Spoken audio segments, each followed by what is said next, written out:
Welcome back to the Making Media podcast. Today's episode is going to be a little different than the others. Usually I have a script that I read and edit down to make it sound all nice and clear and concise for you listeners. But today's episode is going to be different because I have a co-host this time.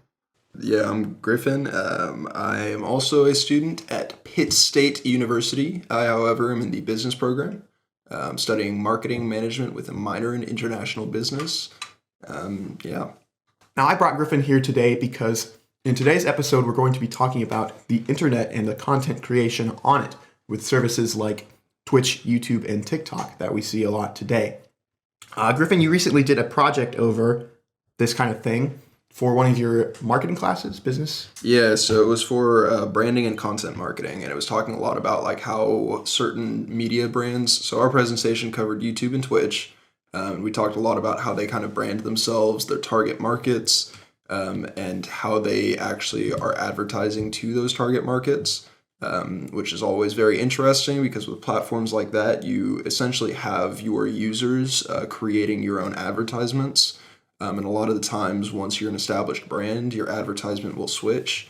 And especially with content creation and digital media, you are having a different approach to marketing in general. Is this something like, did you guys cover social media a lot more in the class, or was this just your individual? Yeah, we project covered. So we use a lot of social media for this class in terms of like talking about how it's used and how, because it is a marketing class, and currently the biggest and arguably one of the cheaper ways to advertise to a mass audience is going to be through social media. Mm-hmm. So you're able to get a huge outreach I could start an account today on Instagram and try and grow that to amounts that would not have even been close to possible in the time frame with something that's a little bit more dated like email marketing or phone marketing. Yeah. So do telemarketers even exist anymore? Yeah. I rarely get any. We do, even at my job every now and then, it's not really considered as marketing, but you do outbound calls a lot of the time, and it can be considered as telemarketing with air quotes around that, because you're offering like a product or a promotion. Is that to like pre-existing customers or? Yeah, so a lot of the times, because we're protected by like the Can Spam Act is a big thing, and it protects certain like email, and then there's, I don't remember the exact name of it, but there's a similar thing that protects against telephone spamming, and so you can register for do not call lists. There's various ways to protect against that legally, and actually quite a few companies have gotten into trouble because they've broken some of these and have made marketing-related calls or emails that are unsolicited. Yeah. And most of the time, those lawsuits go for millions and millions of dollars. For a phone call? Yep. That's Yeah, great. It's actually a very big part of training, especially in places that are going to do outbound calls, is the legality of making a phone call and how you have to word things. Yeah. All right. So let's get more back. Let's go back to our topic of the internet. Yeah.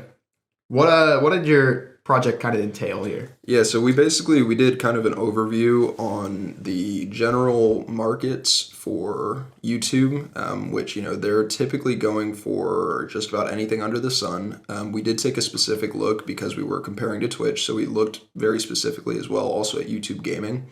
And the way that they approach, because it was essentially a direct competitor to be made against Twitch. It's like the only competitor right now. Well, there's that new one. There's Kick, yeah. Yeah, Kick is that new one that's been popping up quite a bit, and they're blowing up because of their kind of lack of censorship, which is a big part of YouTube and Twitch, and especially with Twitch having that rebrand a couple years back, where they started trying to look more into being considered as an inclusive, which oftentimes can mean censorship of things that would be considered as offensive, by certain groups. What do you think? You think it's bad for Kick, for advertisers to be uncensored? Because that's a big thing with advertisers is like censorship, especially on YouTube.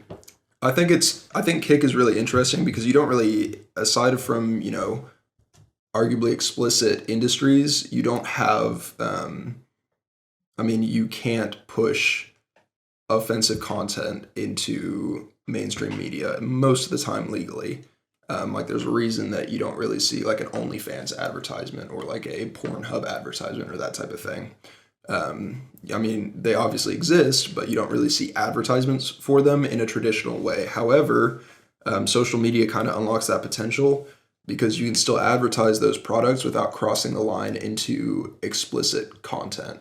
And so I think it's actually a really interesting, and I think Kick is kind of on top of the current trend in the sense that with things like YouTube and Twitch, right, a lot of the times their advertisements is actually their content creators creating it. So, right, like I'm sure that if you're on Instagram Reels or TikTok or something, you would see a clip of a famous streamer and like a 10-second something that they said that's hilarious and it's got 80,000 likes. Sponsorships and stuff. Partner deals. And so that's something a lot of we the talk times, about a lot. Yeah. The communication side of marketing classes. So we talk a lot more about the numbers. But that's why I stopped being a marketing major. Yeah. I'm not a numbers guy, I'm a people guy. We talk a lot more on the numbers and like really the reach of social media is the unprecedented side of advertisement. And with digital content creation, even like this type of a podcast where it's just kind of getting off the ground, you have the potential that if it's marketed well on social media in engaging ways, you can reach hundreds of thousands of people in the span of like a week. Yeah. And a lot of that's luck. Yeah. A lot of it is luck based. It's hard work, obviously, and that's what the big streamers will say. Yeah. They like, obviously you need to try and you need to think differently, more innovatively. Yeah. Be more innovative than other people. But, even if you're doing the best thing out there, if no one's watching you to find it, then it can't get out there anyway. Yeah. I mean, it's the same way that like if you make a movie, right? If you can market that movie as well as you want, but if it's a terrible movie, people aren't going to like it and aren't going to watch it.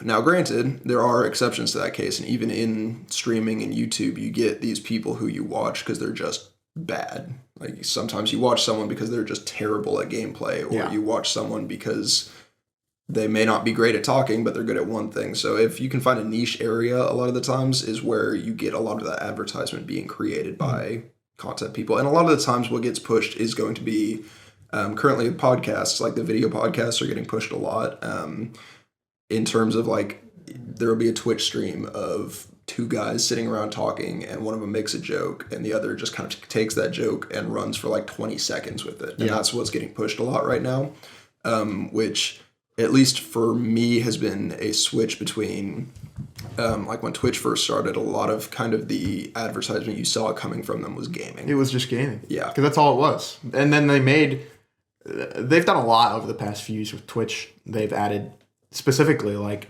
just chatting is now its own category where it's just talking or being live on camera. And it's like the biggest category now, I think, compared to any other video game. Yeah. Well, and I think also one of the interesting things too is that Twitch has grown so much and has changed so much, but now they're causing a lot of issues with the current state of their their guidelines and stuff. A lot of streamers you see getting very frustrated and upset with Twitch at times for stuff like unnecessary bans or and sometimes they are very necessary bans, but even some of these randomized kind of there's no explanation why. And that goes back into kind of all social media. Even YouTube has had these types of problems. It's just YouTube has become such an integral part of everyday life. Like if I don't know how to cook something, I can look it up on YouTube. There is not an alternative to YouTube. Yeah, and that's. And I don't know if there ever will be, and that could be a problem. I think YouTube is so established at this point as a brand and as being connected to Google in the way that it is that you've got one of the largest data point sites available feeding information all the time to one of the other largest data point sites, and they both build on each other, right? So you've got all the Google data points going straight to the YouTube side, all the YouTube that was a rough one. All the YouTube data points going straight over to the Google side. So from an advertisement standpoint, it's actually really cool because you can predict at this point in time, you can predict what someone's going to buy a week before they buy it. Just based on watch patterns, search patterns. So I agree with you. I don't think YouTube's ever going away, at least until there's some major groundbreaking change in the way that the internet is used. But as it stands, YouTube is so established that unless Google falls, YouTube will be there.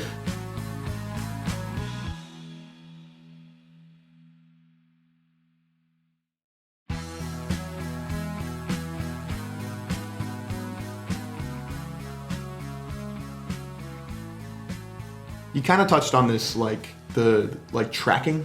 Yeah. Or like cookies or whatever. Yeah. You know, your advertisement is going to be based around the stuff that you kind of watch. Yeah. What do you think that's good?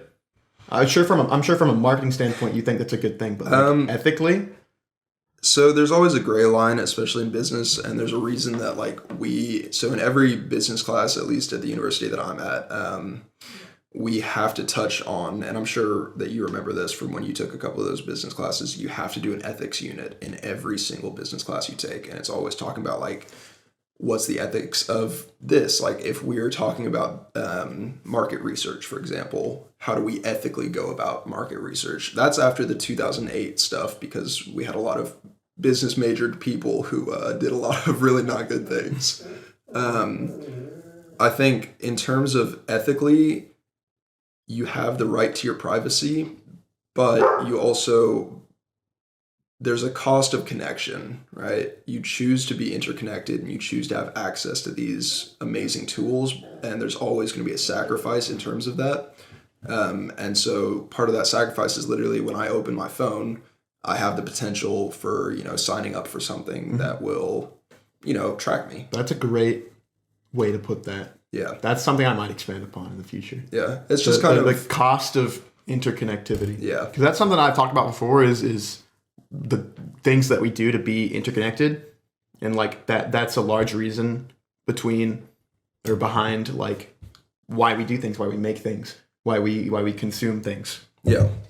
Which I think that it's one of the coolest areas in time, especially to be a consumer of media or products in general, because you have this high level of personalization because I can pull up 5,000 data points on one person. Yeah. Which in the past was never possible, right? Like we look back at kind of the start of the industrial era where you've got Ford and they make one model, right? But now I can get customized, these types of seats, these types of based on the things that color. I've clicked on. It might go, hey, we think you'd like blue more than you'd like red. And so from a consumer, it's really cool. And from a business side, it's amazing because one, you're going to generate more revenue because you can target audiences a lot better and you know who your audience is. That's a big part of the analytics is your audience. Whereas in the past, right, you were basically throwing a dart while blindfolded, right? You know what you have to sell and you're trying to get it to the right place. You know a general idea of where that place is, but you don't know the exact points, right? This is if I took 4 steps closer and took my blindfold off, I have a lot better idea of what I'm aiming for with my selling points. And a large part of that is social media, because as soon as you sign up for one of the major platforms, you've signed the right to have certain data points tracked. And again, it's one of those things that ethically it is a very gray area, and you've got a lot of legal cases that are ongoing, even the one with TikTok, the one with Facebook, pretty much every major social media and digital media platform has had these issues before. And it's something that, so we have a term in business, which it's one of those common terms, but it's too big to fail. And it normally talks about banks, but you can Which is apply not that. true. Yeah. It's not true. But They just made that up. You can apply that same idea, though, of it's going to keep existing because we historically have not seen anything contrary to that. So, which is like, we can tie that back to our content creators. Because, like famous people are going to stay famous on the internet. Yeah. Even when you're like kind of done. Yep. Well, and especially also like, you're basically taking with content creators and stuff, right? You have more publicized celebrities than celebrities have ever been. And there have been a lot of scandals and stuff, and yet still kind of the major ones, even like, Mr. Beast, who is currently the most subscribed YouTube channel in the world. He has had various scandals, and now sometimes they are proven wrong. Sometimes stuff gets brushed. And this isn't just about Mr. Beast specifically. But you see a lot of these major creators get involved in scandals, and everyone knows. Yeah. I've talked about that before too, the parasocialism of it. Which is that's like the biggest problem Yeah. on especially Twitch, because you have like the live reaction to what your people are saying, and people just kind of like separate, or they don't separate you as your own individual. They just see you as Which is, again, screen. it's one of those trade-offs. It's like I have signed myself up to do this as a job, and it's really cool that people can do this as a job, to create just digital content, even if that's. I still don't understand the sleep streams. I don't. I don't think I ever will. People watch them. Yeah, I guess. Yeah, and like it's super sick that you can make money that way, but you are agreeing to be constantly active. You're agreeing to be a communicating person with an audience that's huge. It's like it's like a stand-up comedy show with 1 million people sitting there.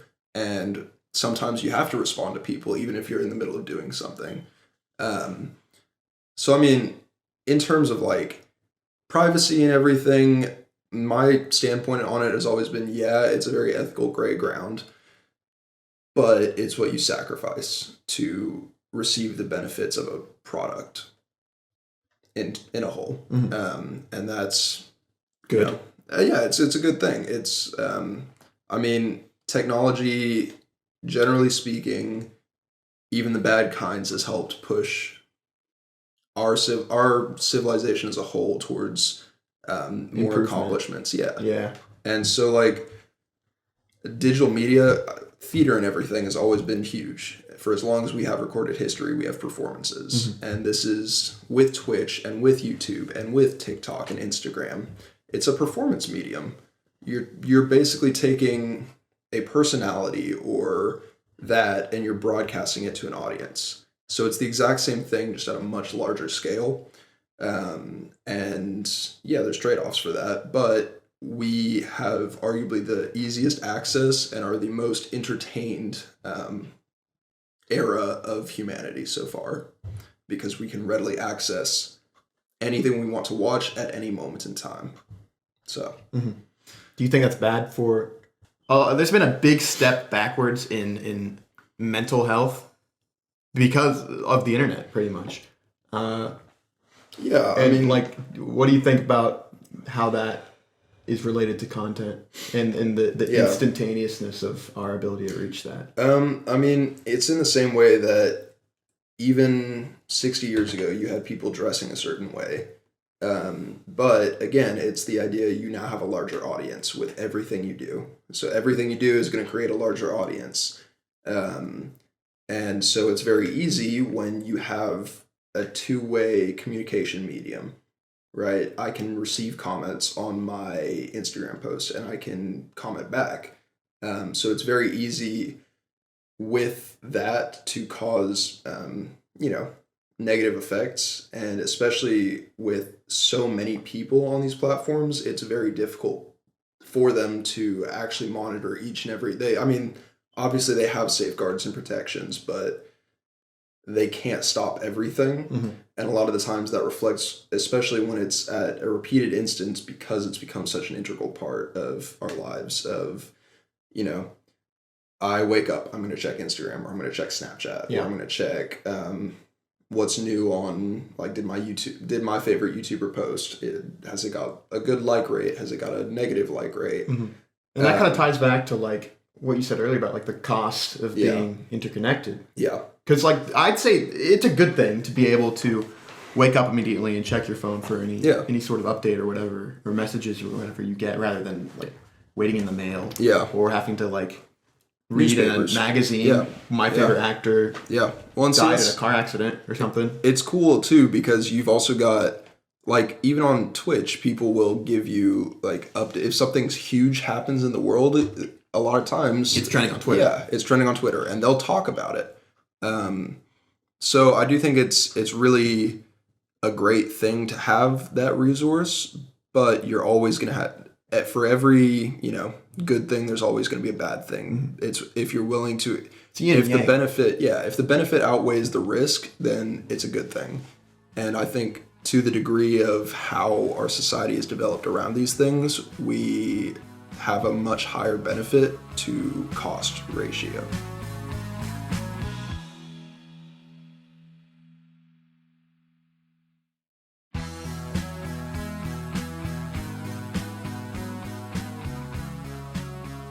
let's loop back into your project. Yeah. What did you find separated YouTube and Twitch? So YouTube kind of takes the approach of whatever you want, we will have. That's a big part of YouTube's thing, is that because it's so big, you can find anything under it. Twitch has very much become kind of you know exactly what you want, and this is the way that you can get it. So YouTube generally goes from more of a generalized standpoint and then funnels you down, right? So you start at the top of a funnel and it feeds you a bunch Like, these are things you might like. Yeah. Here's a lot more. Yeah. Of your kind of category. Exactly. Whereas Twitch, you just kind of go to watch your streamer. Yep. You know? And a lot of the times I've found more so with Twitch, you watch for the person rather than the content. With YouTube, a lot of the times, yeah, you can love the person, but you also watch a lot of the times for the content. Most of the times you click into YouTube, it's going to be the content based. Yeah. YouTube also tries to gear towards a slightly younger audience. So they have, basically they say like the whole 13 plus with parental permission is kind of their thing. It's because there's like a legal aspect. Yeah. Did you look into did you research it? We looked a little bit into it. Because I know we talked about it a little in class, and every time we go to upload one of our assignments for YouTube video, it says like, is this made for kids? Yes or no? Because you get different, the advertisement like rates or something are different based around children. They have more limits. Yeah. Well, and especially because, right, you don't have the same legal aspect of consent from younger. So with Twitch streamers, because it's live, because it's unedited, oftentimes you can't, filtering doesn't work as well, right? So even if a person says that they're streaming on a kid's version of a stream, you can have that slip up. So YouTube, a lot of their thing is you edit and you can go back and you can make changes and that. Now, granted, on their live streaming stuff, it's the same thing, but you have, from what we saw at least, YouTube people tend to be a little bit more aware of everything, that there's like how they say something, or if there's a big reaction, it doesn't often come out as profane and that type of thing. Whereas Twitch, you've got Twitch is all about the reactions. Yeah, you've got kind of the crazier side of personalities is what we found a lot of Twitch was. Twitch was the big exclamation points and the flipping the tables and, the blowing up on camera, where YouTube generally tends to be the expected. Restrained. Yeah, it's a restrained, it's a pulled back, and it's a more filtered approach to things.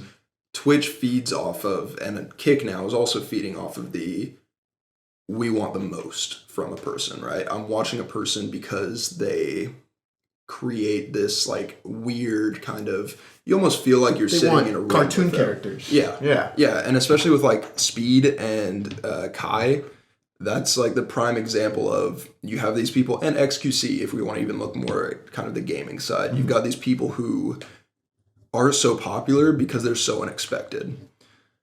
Whereas YouTube, right? Like, yeah, we had PewDiePie where he was kind of the same, but a lot of the times you could kind of see a little bit more into his content, and it was not always the blow up. A lot of times he did kind of these laid back videos. And now with, Mr. Beast, yeah, you've got kind of the heightened character, but you know what his videos are going to be almost anytime you click on it. Yeah. With a stream, I can flip a coin, and one way it lands, there's going to be something crazy, and the other way it lands, there's going to be something crazier. Yeah. So do you think this is because it's live, or do you think it's because of the platform? I think it's partially, is the YouTube live streams going to be more similar to Kick or to Twitch live streams or to YouTube videos?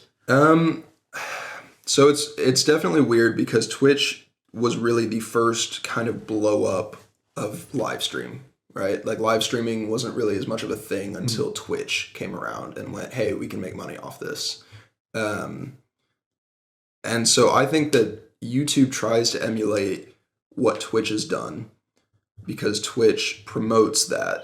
And you can see that with the way that its content gets plastered, right? Even if you don't follow these kind of super heightened characters, they show up on a feed. Or if you click into something, they're going to be at the very top of everything because they have the most viewers. But they get the most viewers by doing these crazy things. And then Twitch goes, oh, hey, this person's doing a great job and bringing a lot more viewership. Let's bump them up on everything. I think YouTube tries to emulate that, especially with their streaming tries to emulate what Twitch has done, but more so with kind of the helping hand and the restraining hand from the actual YouTube side of things, where it's like, yes, we want you to go far, but not as far as Twitch streamers are willing to go. So, and I think Kick is just kind of the opposite. Yeah, Kick has said, do whatever, we're cool with it as long as we get people watching. That's kind of their whole brand. Yeah, which is not a bad thing. It's definitely a new thing, and I mean, they are profiting off of it, but there is then running into the legal and ethical side of what happens when a person clicks into like a live leak video or something, because you don't have that same filter level. So I don't know. You can take, again, it's the cost to benefit. So there's the cost of Kick, which is you have these people who can do literally whatever they feel like. But the benefit is they can also do literally whatever they feel like. Yeah. And you don't have to worry about, oh, they accidentally showed too much nudity because they had cleavage showing or something, and they're going to get blocked for a week, and then they may not even get their stuff reinstated. It's just a difference in like taste preferences a lot of the time. But I do think that YouTube tries to show more restraint than Twitch, because it also does gear towards that 13 plus a lot of the time. And then Twitch is kind of they want that 18 plus. They're going to go for a little bit more, kind of the PG-13 content, sometimes into R rating. And then Kick is unrated. Yeah. So is this something you've seen in your sort of research? Yeah. The advertising side of thing is that. Yeah. I mean, it's the advertisement, live streaming, the advertisement is craziness, and content is what it's based around, right? Because what you were saying, you got a character, you create a character, and so you advertise a character.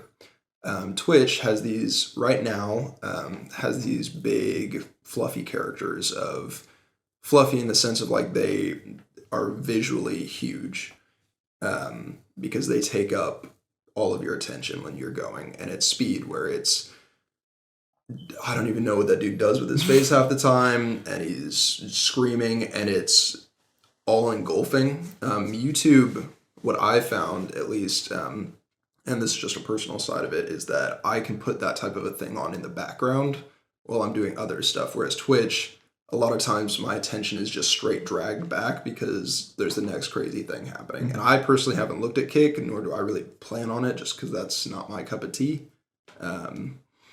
But my guess is they've taken what Twitch has done and taken it just even further in that ballpark of, we want your attention at all times because we're doing something crazy at all times.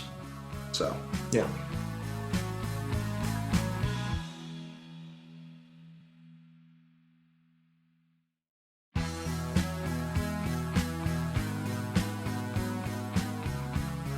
Where do you think TikTok falls in all of this? Because that's like the big platform of today. Yeah. What do you mean? In terms of how content creators are kind of gearing towards that, and how advertisers are kind of gearing towards that. I think one speaks to our lowering attention span. Short form video content and short form like clipped images are what we consume regularly, and it's what we've grown used to consuming. The weird thing with TikTok is that, so traditionally speaking, these companies that we see that are the major social media platforms tend to be American-based companies. And so a lot of the times their regulations fall under American-based regulations.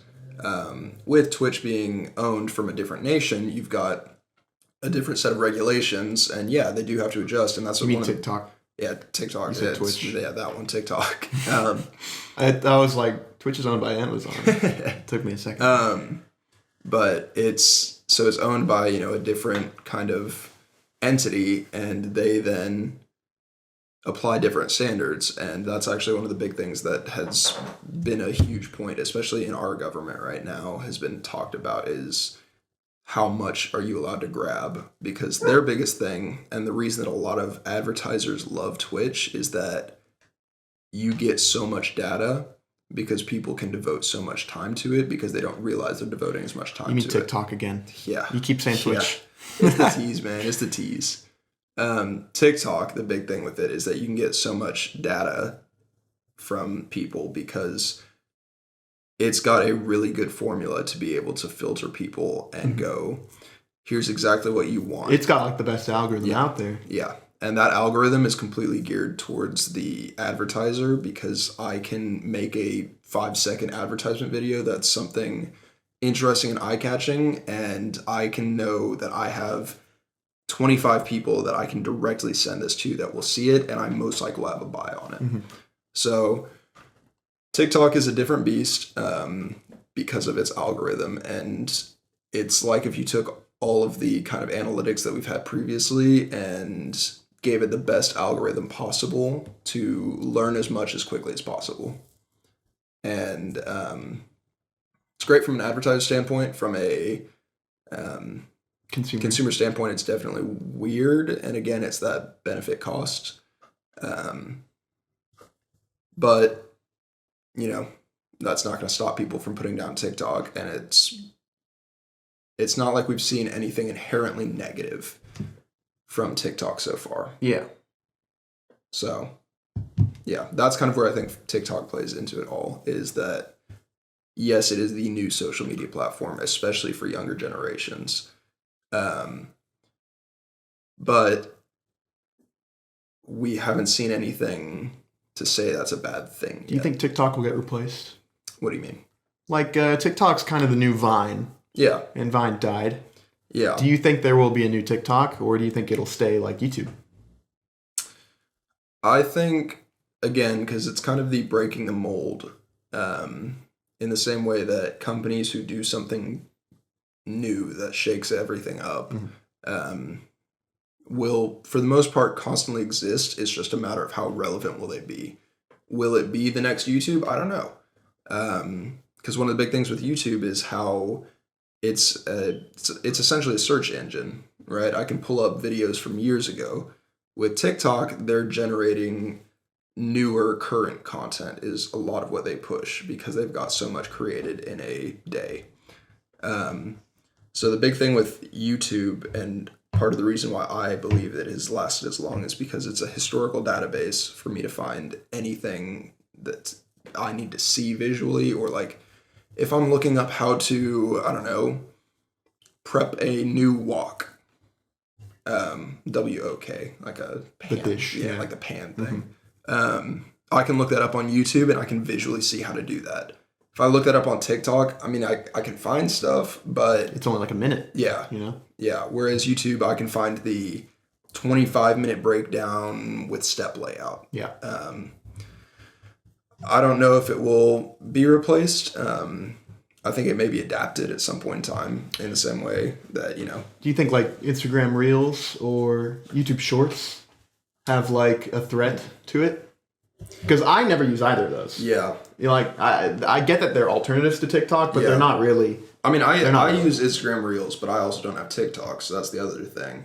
And I personally, that's just I haven't felt the need for it. I waste enough time as is. I don't need to waste more time.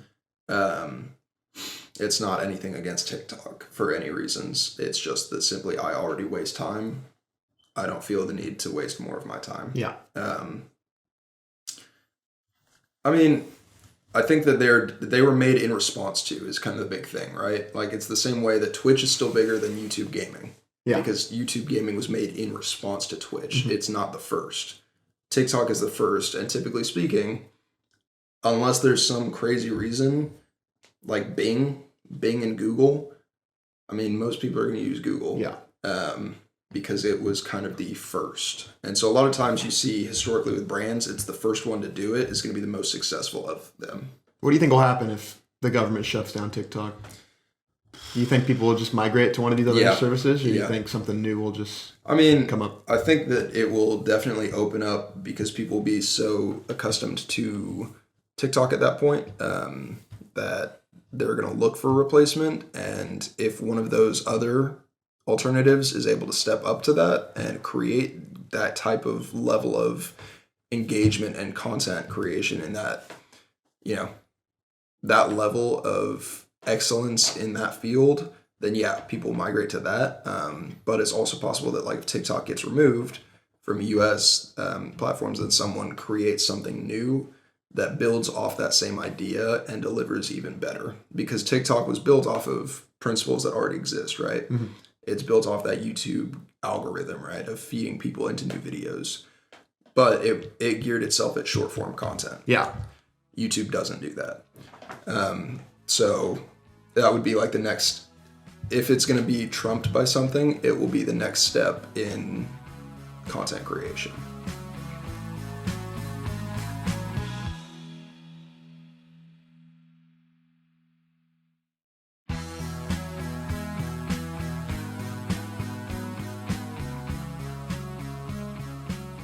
To wrap up here, what, from a marketing standpoint, Yeah. do you have any sort of insight or advice into the creation of content on these different platforms? Like how to market yourself or how to. Yeah, I guess. Like if you were going to be a content creator, knowing the things you know, Yeah. how would you do it? Create a brand. Very, very much so in the idea of you don't necessarily have to make a character, but you have to sell yourself. Mm-hmm. Whatever it is that you're choosing to do, you have to sell it. Be smart about spending on, promotional content, those types of things, and create, if you have the ability to, which again, with new technology and everything like ChatGPT and that, you have the ability to create content very easily. That's very personalized. And if you can use that, going back to the social media thing, you've got the biggest audience available. You just have to know where to place it. So find your niche. Yeah. Sell to your niche. Always promote yourself in the brand that you are trying to sell. If that brand is not working, you can always make changes. Be open to reviewing, hey, these types of videos aren't really all that. And even if it's like, these ones get 10 views and these ones get 2 views, well, look more at what type of content you're putting out on the ones that are getting 10 views. Mm-hmm. Is it a different thumbnail? Is it a different start to the video? Is it a different voice or something? Yeah. So find what works best for you and what delivers the best results, and then create. Something we talk about is making for every platform, like making one piece of content and then shaping it to fit every different platform. Yep. Like Twitch streamers have a 3-hour stream on Twitch that they can cut down to a 20-minute YouTube video and take a ton of different clips from that and throw it on TikTok. Yeah. And that will kind of like, you could use all those to kind of figure out where is your audience hitting the most? Are you getting the most feedback or audience interaction on Twitch or on TikTok or YouTube or whatever? And then you can kind of gear your content to fit where your audience is more. And a big thing that we talk about, especially with business, is like the idea of networking. But as a content creator, you have to think of digital networking, which is go out and reach out to people who are, if you have 10 subscribers, maybe try and reach out to a person who has 50 subscribers and see if you guys can do something together. And then once you hit that step, look at the next one and kind of don't make it necessarily about throwing people aside, like always go back and show appreciation and those types of things. But as you grow, look to work with someone who's bigger than you, who can help you grow. And just be, generally speaking, true to your brand and true to those who have helped you get there, because that speaks a lot even in an everyday setting, right? If you send a thank you note to the first ever boss you had, granted if it went well and everyone left on good terms, right? That still shows appreciation because they helped you get to the step you were at. So think of that in a digital sense, in reaching out to content people who are bigger than you and still appreciating the people who helped you get digitally there. Yeah. And again, social media for selling stuff it's know your market, talk to people who are already in your market and sell to people already in your market. There's so many niches that exist that if you find one that you're good at and you enjoy, you can sell that on Facebook, on Instagram, on Snapchat at this point even. And one thing that I've always found, especially with trying to track stuff, is understand analytics for like viewership and those types of things, and try to understand the numbers that you create, because that helps you understand what areas you're lacking in and what areas you can be better in. All right, well, that just about wraps up today's episode. If you enjoyed any of this material or things like it, be sure to check out our other episodes and subscribe or follow on whatever platform you're listening on to keep up to date when new ones come out. If you have anything you want to add or have a conversation or any questions, reach out on Twitter at Making Media Show. Hopefully we'll see you in the next one. Thanks for listening.